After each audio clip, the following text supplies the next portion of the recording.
রূপকথা ইনায়ার গলা শুনে চিনে গেল। ইনায়া আর ফারাজ হসপিটালে বেশ কয়েকবার মা বাবার সঙ্গে উৎসকে দেখতে গিয়েছিল। রূপকথার সঙ্গে দুজনের বেশ ভাব হয়েছে। রূপকথা দরজা খুলে বলল, ইনু সোনা ভেতরে আসো। ইনায়া বলল, ভাবি মনি, বড় আম্মু নিচে তোমাকে আর বড় ভাইয়াকে ডাকছে, মেহমান এসেছে। রুফজ জিজ্ঞেস করলো, কে এসেছে? ইনায়া বলল, ভাইয়ার নানুমণি, খালামণি, মামা মামি উনারা। রূপকথা বলল, ওকে যাচ্ছি। ইয়ানা জিজ্ঞেস করলো, ভাবিমণি তুমি মুখে কাপড় দিয়ে রেখেছো কেন? রূপকথা মুখ থেকে কাপড় সরিয়ে বলল, এমনি, বামের গন্ধে এক্ষুনি তার বমি আসছে। তারপরও কোনো রকমে নিজেকে স্বাভাবিক করার চেষ্টা করে মাথায় সুন্দর করে কাপড় দিয়ে ইয়ানার সঙ্গে নিচে চলে গেল। রূপকথা নিচে গিয়ে সবাইকে সালাম করে ভালো মন্দ জিজ্ঞেস করলো। রূপকথার ব্যবহার দেখে উৎসুর নানি রাবিয়া বেগম ভীষণ খুশি হলো। রূপকথাকে টেনে নিজের পাশে বসালো। মায়ের খুশি দেখে আয়েশা বেগমও খুশি। তার মা আগের কালের মানুষ তো, তাই ভীষণ খুঁতখুঁতে, সহজে কাউকে মনে ধরে না তার। তবে আজকে তার মুখ দেখে বোঝা যাচ্ছে রূপকথাকে তার ভীষণ পছন্দ হয়েছে। উৎসুর খালাও রূপকথার ব্যবহার দেখে খুশি হয়েছে। শুধু উৎসর মামির মুখে কোনো খুশির চাপ নেই। কোনো এক কারণে উৎসও এসে উপস্থিত হয়েছে, দাঁড়িয়ে সবার সঙ্গে ভালো মন্দ কথা বলছে। মাঝে মাঝে রূপকথার ভাবগতি বোঝার চেষ্টা করছিল। এর মধ্যেই হঠাৎ রূপকথা উৎসর নানির পাশ থেকে উঠে এক দৌড়ে নিচের একটা ওয়াশরুমে চলে গেল। রূপকথাকে এভাবে দৌড় দিতে দেখে জিনিয়াও তার পিছন পিছন গেল। উপস্থিত সবাই হতবাক। পিছন পিছন উৎসও গেল। জিনিয়া একজন সার্ভেন্টকে ডেকে বলল, পানি নিয়ে এসো, রূপকথা বমি করছে। সবটা দেখে উৎসর নানি রাবেয়া বেগম মেয়েকে কাছে ডাকলো।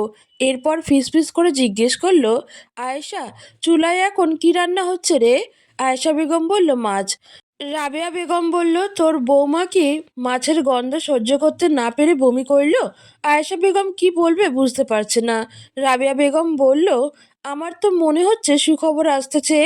আয়েশা বেগম বলল, অ্যাঁ। রাবেয়া বেগম বলল, না, হ্যাঁ, নাত বউকে জিজ্ঞেস করো, দেখবি ওই বলবে। আয়েশা বেগম বলল, দেখো আম্মা, এখন কিছু হওয়ার কোনো চান্স নেই। তুই কি রাতে ছেলে আর ছেলের বউয়ের মাঝখানে থাকিস? এত গ্যারান্টি দিয়ে কিভাবে বলছিস? আয়েশা বেগম মায়ের এমন লাগামহীন কথায় বিব্রত হলো। বলল, আম্মা, কী সব বলছো তুমি? রাবেয়া বেগম বলল, বেশি কথা না বলে নাত বউকে যা জিজ্ঞেস করতে বলেছি তাই করবি। আয়েশা বেগম মাকে আর কিছু বলার সাহস পেল না। দেখলো রূপকথা আসছে, সঙ্গে উৎস আর জিনিয়াও আছে। আয়েশা বেগম রূপকথাকে জিজ্ঞেস করলো, কি হয়েছে তোমার, ঠিক আছো? রূপকথা বলল, হ্যাঁ ঠিক আছি, আমি রুমে গিয়ে চেঞ্জ করে আসি। আয়েশা বেগম বলল, যাও। রাবেয়া বেগম নাতিকে নিজের কাছে ডাকলো। উৎস গিয়ে নানির পাশে বসলো।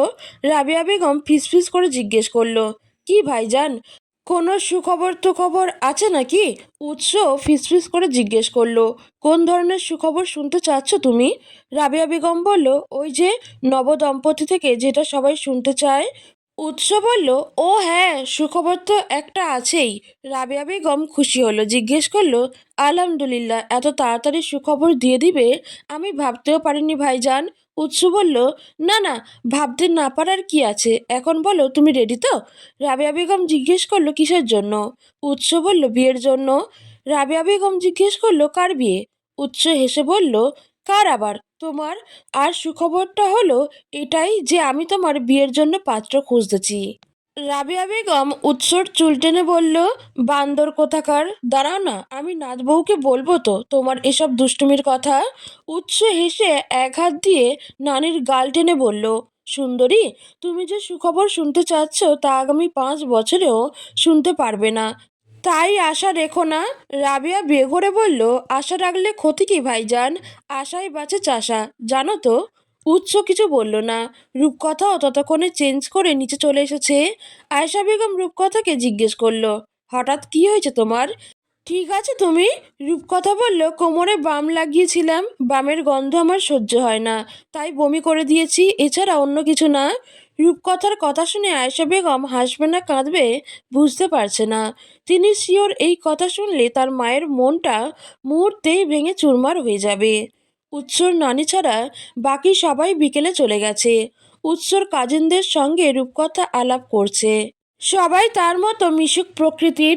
রূপকথার সবাইকে ভালো লাগলেও উৎসর মামিকে একদম ভালো লাগেনি। মহিলার কথাগুলো কেমন যেন মনে হলো রূপকথাকে তার একদম পছন্দ না। রাতে রূপকথা রাবেয়া বেগমের সঙ্গে বসে গল্প করছিল তার রুমে। রাবেয়া উৎসর ছোটবেলার কাহিনী বলছিল রূপকথার সঙ্গে। কাহিনীগুলো শুনে হাসতে হাসতে রূপকথার অবস্থা খারাপ। উৎস নাকি ওর শূন্যতে খাতনার সময় ওর নানাকে জিজ্ঞেস করছিল, নানা ভাই আপনার শূন্যতে খান্নাত হয়েছে? এই কথা শুনে তো হাসতে হাসতে রূপকথার অবস্থা খারাপ। হাসির বেগে কোমরের ব্যথাসহ বেড়ে গেছে। সকাল 6টায় রূপকথার ঘুম ভাঙলো। চোখ খুলে দেখলো সে গল্প করতে করতে রাবেয়া বেগমের সঙ্গে তার রুমেই ঘুমিয়ে পড়েছে। পাশেই রাবেয়া বেগম ঘুমিয়ে আছে। আয়েশা বেগমের কাছে শুনেছে রাবেয়া বেগম সকালে ফজরের নামাজ পড়ে আবার ঘুমায়। রূপকথা নিজেদের রুমে এসে দেখে উৎস এখনো ঘুমিয়ে আছে। রূপকথা গিয়ে তার পাশে বসলো। এরপর উৎসর দিকে কিছুক্ষণ এক দৃষ্টিতে তাকিয়ে রইল। এই কয়েকদিনে উৎস আগের থেকে অনেক শুকিয়ে গেছে। রূপকথা উৎসকে খুঁটিয়ে খুঁটিয়ে দেখছিল। কেমন মায়া ভরা চেহারা। রূপকথা এসব ভাবতে ভাবতে উৎসের চুলে হাত বুলালো। উৎস একটু নড়েচড়ে উঠতেই রূপকথা সরে আসলো। ওয়াশরুমে চলে গেল ফ্রেশ হতে। এরপর ফ্রেশ হয়ে এসে নিচে কিচেনে গেল সার্ভেন্টরা কি করছে দেখতে। আয়েশা বেগমের মুখে শুনেছে রাবেয়া বেগম আসলেই বাসার সবাই সকাল 7টার মধ্যে নাস্তার টেবিলে এসে হাজির হতে হয়। এই কথা মাথায় রেখেই রূপকথা কিচেনে চলে গেল। গিয়ে দেখে সার্ভেন্টরা নানা পদের নাস্তা বানাচ্ছে। রূপকথা তাদের পাশে দাঁড়িয়ে আছে। এরপর নাস্তাগুলো রেডি হতেই টেবিলে নিয়ে সাজিয়ে রাখলো। সার্ভেন্টরা মানা করলো তাকে, কিন্তু সে শুনল না। টেবিলে সাজিয়ে রূপকথা সবাইকে ডাকলো। রুমে গিয়ে উৎসকেও ডেকে তুললো। উৎস রূপকথাকে দেখে জিজ্ঞেস করলো, আজ এত সকালে কিভাবে উঠলে? রূপকথা বলল, ঘুম ভেঙে গেছে, আমিও উঠে গেছি। এখন আপনিও উঠে পড়ুন, আমি টেবিল সাজিয়েছি। উৎস বলল, কি ব্যাপার বলো তো? রূপকথা জিজ্ঞেস করলো, কই কি ব্যাপার? উৎস বলল, কোনো না কোনো ব্যাপার তো নিশ্চয়ই আছে, না হয় এত সকালে উঠে কাজে লেগে পড়লে কেন? রূপকথা বলল, ও আপনি বুঝবেন না, তাড়াতাড়ি উঠে নিচে আসুন, আমি যাই। এ বলে রূপকথা নিচে চলে গেলেও উৎস এখনো আগের মতোই বসে আছে। তার মাথায় কিছু ধরছে না। রূপকথা আয়েশা বেগমকে ডাকতে গেলে তিনি জিজ্ঞেস করলো, বাহ, আজ এত তাড়াতাড়ি উঠে গেলে? রূপকথা বলল, বাসায় একজন মুরব্বি আছে, বেলা করে ঘুমালে কি বলবে এটা ভেবেই তো উঠে গেছি, কিন্তু এখন দেখছি উঠে মহা বিপদে পড়ে গেছি। আয়েশা বেগম হেসে বলল, হয়েছে বুঝেছি, আম্মাকে ডেকেছো? রূপকথা বলল, হ্যাঁ ডেকে আসলাম। কেউ কিছু বলছে না, সবাই নাস্তা করছে। রূপকথা রাবেয়া বেগমের পাশে বসেছে আর তার পাশেই উৎস বসেছে। রাবেয়া বেগম জিজ্ঞেস করলো, উদয় কোথায়? এসেছি পর্যন্ত একটা বারের জন্য দেখিনি ওকে। আয়েশা বেগম বলল, ওর একটা বন্ধুর বাসায় গেছে, ওখানে কয়েকটা দিন থাকবে। রাবেয়া বেগম বলল, এই ছেলে কি জীবনে মানুষ হবে না? আর কেউ কোনো উত্তর দিল না। সবাই চুপচাপ খাচ্ছে। কিছুক্ষণ পর রাবেয়া বেগম বলল, পরশু কামিনী আর তৃষানি আসবে। কথাটা শুনেই রূপকথা ছাড়া বাকিদের খাওয়া বন্ধ হয়ে গেল। আয়েশা বেগম একবার ছেলের দিকে তাকালো। মায়ের তাকানোটা উৎস ঠিকই খেয়াল করেছে। বিরক্ত হয়ে নানিকে জিজ্ঞেস করলো, ওনারা কেন আসবে? রাবেয়া বেগম বলল, তোমাকে দেখতে আসবে। তৃষা নাকি তোমার জন্য অনেক কান্নাকাটি করছিল। উৎস বিড়বিড় করে বলল, কুমিরের কান্না যত সব ন্যাকামো। কথাটা আওয়াজ করে বলল না, এতে তার নানি কষ্ট পেতে পারেন। রূপকথা জিজ্ঞেস করলো, উনারা কারা? রাবেয়া বেগম বলল, কামিনী হলো আমার বোন, আর তৃষানি হলো ওর মেয়ের ঘরের নাতনি। রূপকথা বলল, ও আচ্ছা, তাহলে তো মজা হবে। রূপকথার কথা শুনে উৎস মনে মনে বলল, মজা হবে নাকি যুদ্ধ হবে সেটা দেখাই যাবে। তবে মনের কথা মনেই রেখে দিল, মুখে বলল, হ্যাঁ খুবই মজা হবে। 2 দিন পর বেলা 12টার দিকে বাসায় কামিনী আর তৃষানি আসলো। উৎস আর রূপকথা তখন রুমেই ছিল। সার্ভেন্ট ফাতেমা এসে দুজনকে ডেকে গেল। উৎস রূপকথাকে বলল, যে যাই বলুক মাথা ঠান্ডা রাখতে হবে কেমন? রূপকথা বলল, হঠাৎ কি হলো যে এমন কথা বলছেন? উৎস বলল, এমনিই বললাম। আচ্ছা চলো নিচে যাওয়া যাক। এরপর দুজন নিচে চলে গেল। উৎসকে দেখেই তৃষানি সোফা থেকে উঠে দৌড়ে ওর কাছে চলে গেল। এরপর যখনই জড়িয়ে ধরতে যাবে তখনই উৎস রূপকথার সামনে এসে দাঁড়ালো। তৃষানি উৎসকে ধরতে গিয়ে রূপকথাকে ধরলো। রূপকথা হেসে বলল, শুধু কি ভাইকেই জড়িয়ে ধরে মন চায়, ভাবিকে একটুও জড়িয়ে ধরতে মন চায় না বুঝি? রূপকথার এমন কাণ্ডে উৎস অবাক। অন্যদিকে আয়েশা বেগম আর রাবেয়া বেগম মুখ টিপে হাসছে। সবটা দেখে কামিনী বেগম রাগে ফুঁসছে। তৃষানি ভদ্রতার খাতিরে রূপকথার সঙ্গে কোলাকুলি করে বলল, নাইস টু মিট ইউ। রূপকথা বলল, আরে এখনও তো ভালো করে মিটই করতে পারলাম না, এর মধ্যেই নাইস বলে দিলেন। তৃষানি উৎসকে জিজ্ঞেস করলো, কেমন আছো উৎস? উৎস বলল, আলহামদুলিল্লাহ ভালো, তুমি কেমন আছো? তৃষানি হেসে বলল, আমি কেমন আছি সেটা তো আমার থেকে তুমি ভালো জানার কথা। রূপকথা কামিনীকে সালাম করলো। এরপর তৃষানিকে বলল, আপু বাইরে থেকে এসেছেন, আগে ফ্রেশ হয়ে নিন, এরপর না হয় ভাইয়ের সঙ্গে বসে আড্ডা দিবেন। কামিনী বলল, তৃষানি যাও আগে ফ্রেশ হয়ে নাও। আয়েশা বেগম একজন সার্ভেন্টকে ডেকে বলল, তৃষানিকে আর খালাকে রুমে নিয়ে যাও। এরপর দুজন চলে গেল ফ্রেশ হতে। রাবেয়া বেগম রূপকথার পাশে এসে তার মাথায় হাত বুলিয়ে বলল, এভাবে আগলে রাখতে শেখো। রূপকথা হেসে বলল, যদি আগলে থাকতে চাই আর কি। তাদের এসব কথার মানে উৎস বুঝতে পারছে না। কি চলছে দুজনের মধ্যেই কিছুই তার মাথায় ঢুকছে না। বলল, তোমাদের মাথায় কি চলছে একটু ক্লিয়ার করে বলবে? রূপকথা বলল, এত জেনে আপনি কি করবেন? উৎস বলল, ওমা জানতে হবে না, তোমরা আমাকে না জানিয়ে কি জগা খিচুড়ি পাকাচ্ছ? রূপকথা বলল, বেশি জানা ভালো না, রুমে গিয়ে রেস্ট নিন। রাবেয়া বেগম বলল, হ্যাঁ ভাইজান যাও। উৎস আর কিছু বলল না, কারণ সে বুঝে গেছে এদের মধ্যে কিছু জিজ্ঞেস করেও কোনো লাভ নেই। নিজে থেকে বললে বলবে, না হয় মুখে কুলুপ এঁটে থাকবে। তাই উৎস রুমে চলে গেল। উৎস যাওয়ার কিছুক্ষণ পর রূপকথা তার জন্য কিছু ফল কেটে নিয়ে আসলো। রূপকথা রুমে এসে দেখে উৎস বিছানায় বসে ফোন টিপছে। রূপকথাকে দেখে উৎস ফোনটা পাশে রাখলো। বলল, বসো আমার পাশে, গুরুত্বপূর্ণ কথা আছে। রূপকথা বসলো। জিজ্ঞেস করলো, কি কথা? উৎস বলল, তুমি তখন তৃষার সঙ্গে এমন আচরণ করলে কেন? রূপকথা জিজ্ঞেস করলো, বাবা, তৃষানি থেকে তৃষা হয়ে গেল। আচ্ছা বাদ দেন, এখন কেমন আচরণ করেছে সেটা বলুন।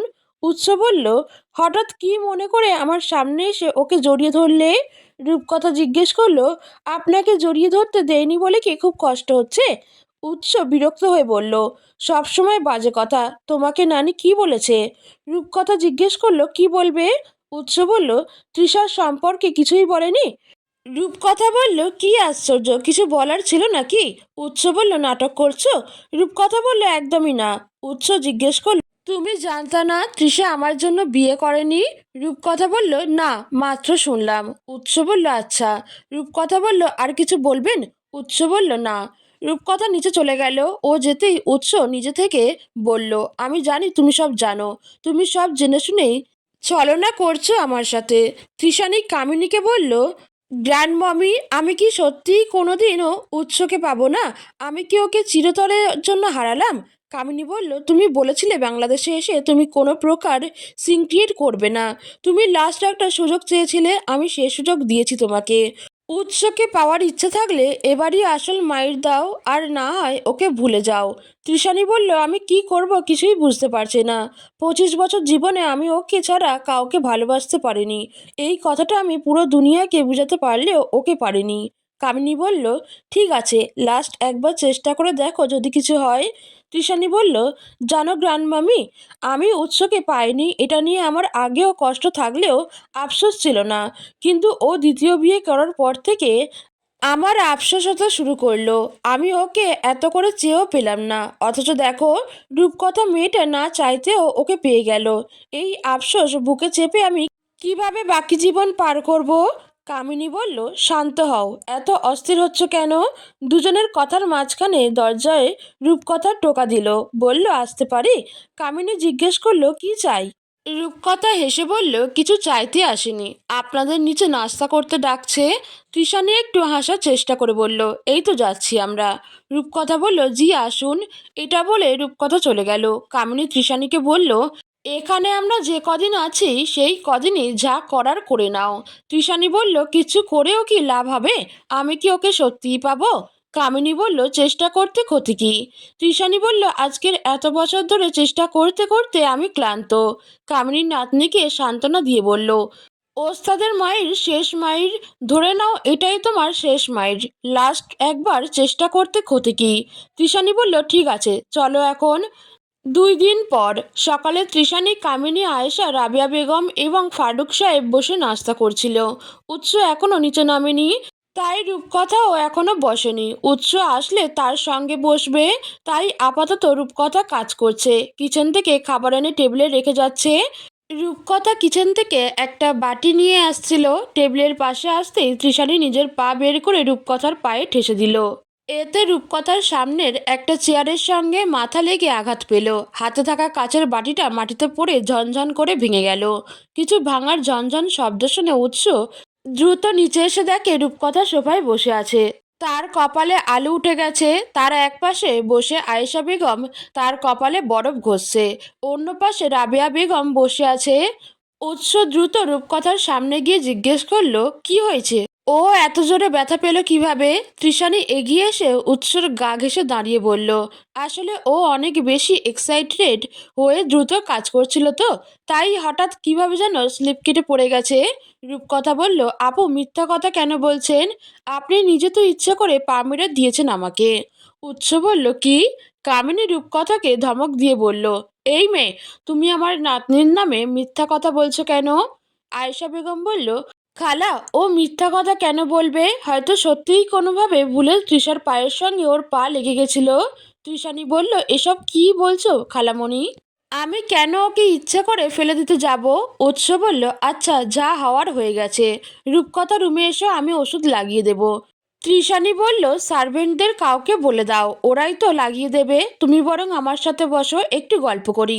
উৎস কিছু বলল না, রূপকথার হাত ধরে রুমে নিয়ে গেল।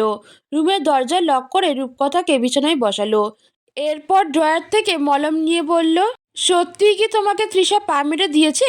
রূপকথা এবার রেগে গেল, বলল, আমাকে কখনো মিথ্যা কথা বলতে দেখেছেন? উৎস বলল, না। রূপকথা বলল, তাহলে আজ কেন সন্দেহ হচ্ছে? উৎস বলল, কই সন্দেহ করলাম? রূপকথা বলল, সন্দেহ না করলে আমি সত্যি বলার পরও জিজ্ঞেস করছেন কেন? উৎস বলল, আচ্ছা সরি। রূপকথা বলল, সেই প্রথম থেকে দুজন আমার পিছনে লেগে আছে। এতদিন আমি অনেক সহ্য করেছি, কিছুই বলিনি। কিন্তু আজকের আমার ধৈর্যের বাঁধ ভেঙে গেছে। ব্যথায় আমার মাথা টনটন করছে। উৎস বলল, আসো মলম লাগিয়ে দেই, ব্যথা চলে যাবে। উৎস খুব যত্ন সহকারে রূপকথার কপালে মলম লাগিয়ে দিল। রূপকথা বলল, তৃষানির বাচ্চা কুত্তাটাকে তো আমি খাইছি। উৎস অবাক হয়ে বলল, ছি, এসব কি ভাষা? রূপকথা বলল, এই একদম চুপ। আমার মা বাবা ভাই আমার গায়ে জীবনে একটা ফুলের টোকাটাও লাগতে দেয়নি, আর ও কিনা আজকের আমাকে ল্যাং মেরে ফেলে দিল। উৎস বলল, ল্যাং কিভাবে মারে? রূপকথা বলল, পা দিয়ে ফেলে দেওয়াকে ল্যাং বলে। উৎস বলল, আচ্ছা বাদ দাও, ও বুঝতে পারেনি। রূপকথা বলল, কি বাদ দিব? ওর খবর আছে বলছি না। উৎস বলল, কয়েকদিন থেকেই তো চলে যাচ্ছে, খামোকা ঝামেলা করার দরকার আছে? রূপকথা জিজ্ঞেস করলো, আমি ঝামেলা করছি? উৎস বলল, না আমি। রূপকথা বলল, সত্যিই তো আপনি করছেন। যদি তৃষানি আপনাকে বিয়ে করে নিতেন তাহলে তো আর এত ঝামেলা হতো না।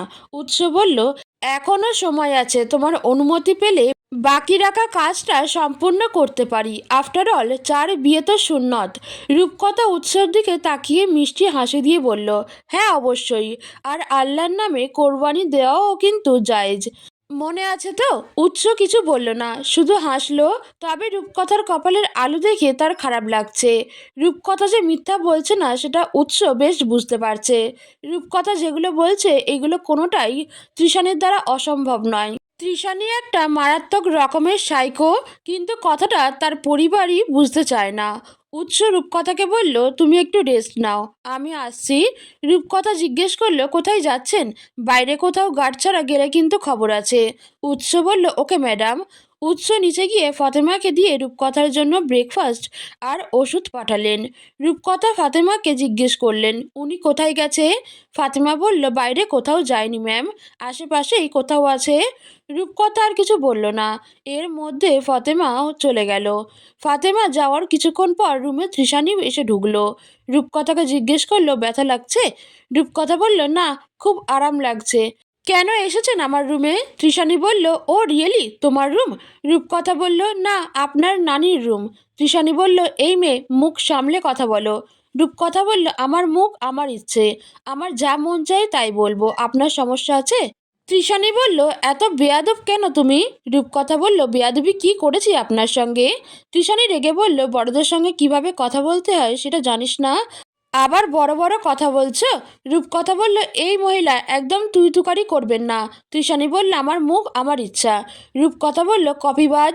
তৃষানি বলল, আর একটা বাজে কথা বললে থাপড়ে গাল লাল করে দিব। রূপকথা এবার গরম হয়ে গেল, বলল, আমার রুমে এসে আমার সঙ্গেই এভাবে কথা বলছেন? এত সাহস আপনাকে কে দিয়েছে? তৃষানি বলল, এটা তোমার রুম না, এটা উৎসর রুম।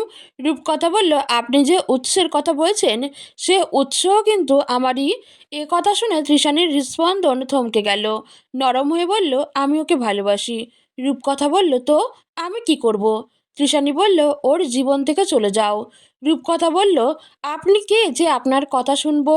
তৃষানি বলল, সুন্দরভাবে বলছি, না শুনলে অন্য ব্যবস্থা নেব।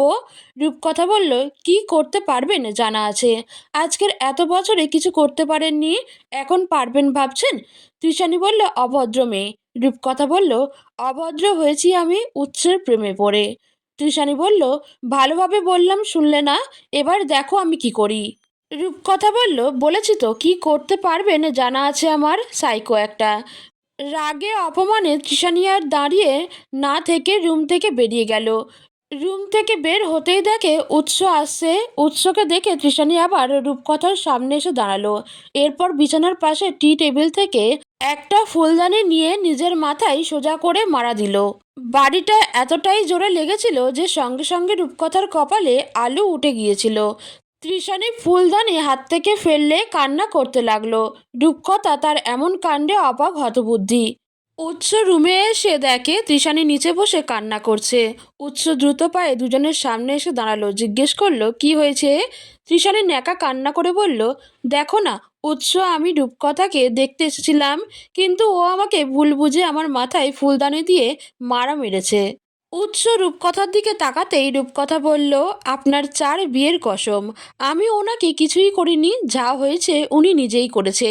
তৃষানি বলল, রূপকথা, তুমি মিথ্যা কথা কেন বলছো? রূপকথা বলল, এই একদম চুপ। রূপকথা আওসান মিথ্যা বলে না।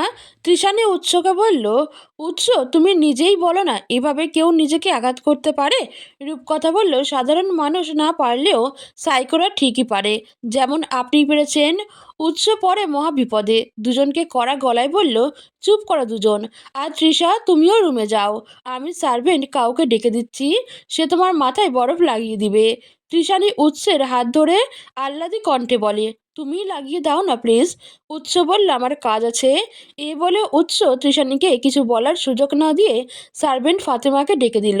ফাতেমা, বরফ নিয়ে এসো, তৃষানি মাথায় ব্যথা পেয়েছে। কথাটা শুনে কামিনী, রাবিয়া, আয়েশা সবাই রূপকথাদের রুমে ছুটে আসলো। কামিনী বেগম জিজ্ঞেস করলো, তৃষানি কিভাবে ব্যথা পেয়েছো? উৎস বলল, দরজার সঙ্গে মারা খেয়েছে, রুমে নিয়ে যান, বরফ লাগিয়ে দিন। সবাই উৎসদের রুম থেকে একে একে চলে গেল। সবাই রুম থেকে যেতেই উৎস রূপকথাকে জিজ্ঞেস করলো, একটু বলবে আসলে কি হয়েছিল? রূপকথা এবার প্রথম থেকে শেষ পর্যন্ত উৎসকে সবটা বলল। সবটা শুনে উৎস বলল, ও আসছেই মূলত এসব অশান্তি করতে।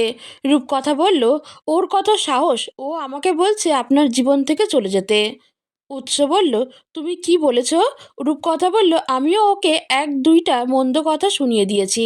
উৎস বলল, আচ্ছা বাদ দাও। রূপকথা বলল, হ্যাঁ বাদই তো দেব, আমার বেলায় তো সবই বাদ।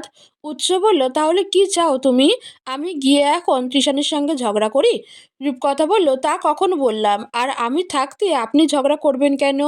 উৎস বলল, তোমারও ঝগড়া করার দরকার নেই। রূপকথা আর কিছু বলল না। অন্যদিকে কামিনীকে জড়িয়ে ধরে তৃষানি কান্নায় ভেঙে পড়ল।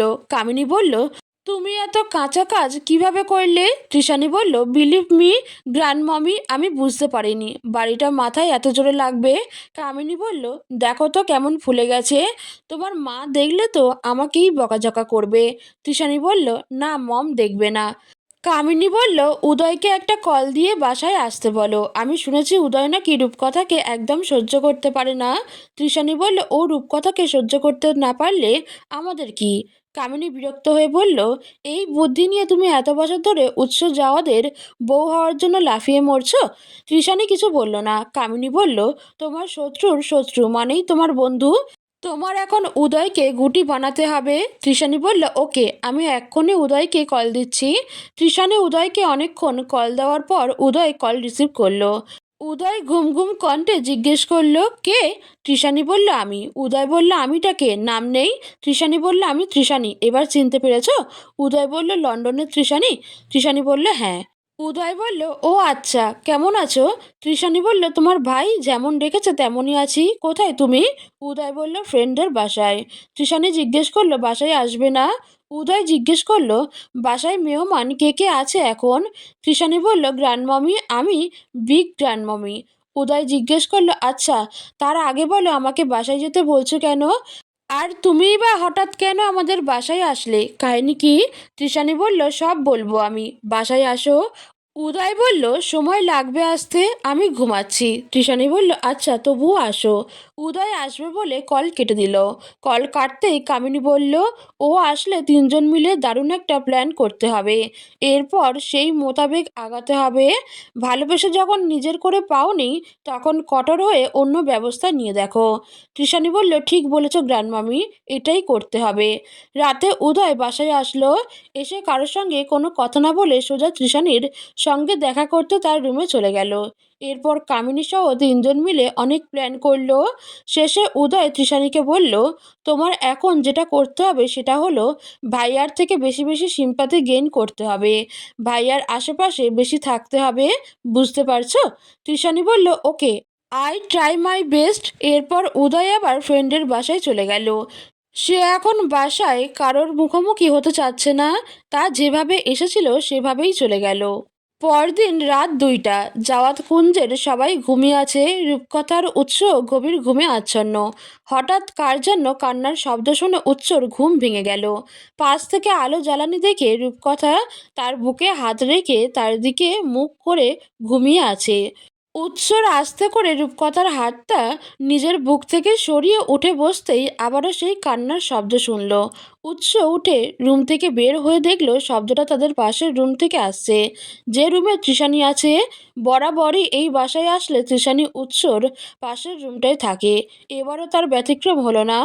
উৎস তৃষানির রুমের দরজার কাছে গিয়ে দেখে দরজা হালকা করে লাগানো। উৎস বাইরে থেকে বলল, তৃষানি, ঠিক আছে তুমি? ভেতর থেকে তৃষানি বলল, উৎস, প্লিজ হেল্প মি। উৎস তখনও বাইরে দাঁড়িয়ে আছে। এত রাতে একটা প্রাপ্তবয়স্ক মেয়ের রুমে ঢুকতে তার দ্বিধাবোধ হচ্ছে। কিন্তু এত রাতে কাকে ডাকবে? রূপকথাকে? উৎস এসব ভাবতে ভাবতে তৃষানি আবারও বলল, উৎস, প্লিজ হেল্প মি, মরে যাচ্ছি আমি, প্লিজ বাঁচাও আমায়। উৎস একটা ভেবে রুমে ঢুকলো। এরপর রুমের আলো জ্বালিয়ে দেখে তৃষানি বিছানায় বসে চোখে হাত দিয়ে কান্না করছে। তার পরনে একটা টাইট টি শার্ট, সঙ্গে ম্যাচিং প্যান্ট। উৎস ওর দিক থেকে চোখ সরিয়ে জিজ্ঞেস করলো, কি হয়েছে? তৃষানি বলল, আমার চোখে পোকা ঢুকে গেছে, ভীষণ জ্বালা করছে উৎস, প্লিজ কিছু করো। উৎস তখনও বিছানা থেকে অনেকটা দূরে দাঁড়িয়ে আছে। তৃষানিকে বলল, ওয়াশরুমে যাও, চোখে পানি মেরে এসো, পোকা বের হয়ে যাবে। তৃষানি বলল, প্লিজ আগে আমার চোখ থেকে পোকাটা বের করো, না হয় চোখে পানি মারলে পোকাটা আরও ভেতরে চলে যাবে। উৎসর ইতস্তত বোধ হচ্ছে, তারপরও এগিয়ে গেল। তৃষানির সামনে গিয়ে তার চোখে হাত দিতেই তৃষানি তাকে জড়িয়ে ধরল। তৃষানির এমন কাণ্ডে উৎস বেকুব বনে গেল। নিজের থেকে ছাড়াতে চাইল তৃষানিকে, না পেরে রেগে বলল, কী সব অসভ্যতা করছো, ছাড়ো বলছি আমায়। তৃষানি বলল, আগে আমার প্রশ্নের উত্তর দাও। তুমি তো বলেছিলে বিয়ে করবে না, তাহলে রূপকথা মেয়েটাকে কিভাবে বিয়ে করলে? কচি মেয়েদেরকে লোভ সামলাতে পারোনি? উৎস চিৎকার দিয়ে বলল, অসভ্য মেয়ে, তুমি আগে ছাড়ো আমায়, তারপর কথা বলো। তৃষানি বলল, না, ছাড়বো না, ছাড়লেই তুমি আমায় ছেড়ে চলে যাবে। উৎস কড়া ভাষায় জিজ্ঞেস করলো, এত রাতে এসব করার মানে কি? তোমাকে হেল্প করতে আসাটা কি আমার অন্যায়? এর মধ্যে বাইরে কারোর পায়ের শব্দ শোনা গেল, যা শুনে মুহূর্তেই তৃষানির কণ্ঠ স্বর চেঞ্জ হয়ে গেল। ন্যাকা কান্না শুরু করলো। বলল, কেউ আছো? Please help me. উৎস, কি করছো, ছাড়ো আমায়। উৎস বলল, ভাবতেই কষ্ট লাগছে। আজকের এত বছরেও তুমি নিজেকে চেঞ্জ করতে পারোনি। তৃষানি নিজের মতো চিৎকার করেই যাচ্ছে। অন্যদিকে তৃষানির এমন কাণ্ড দেখে উৎস শান্ত হয়ে দাঁড়িয়ে রইল। একটা মেয়ে ঠিক কতটা নাটকবাজ হতে পারে, উৎস সেটাই দেখছে। তৃষানি বারবার তাকে নিজের সঙ্গে জড়িয়ে ধরছে আর বলছে, প্লিজ উৎস, ছাড়ো আমায়, আমাকে এভাবে কলঙ্কিত করো না সমাজের চোখে।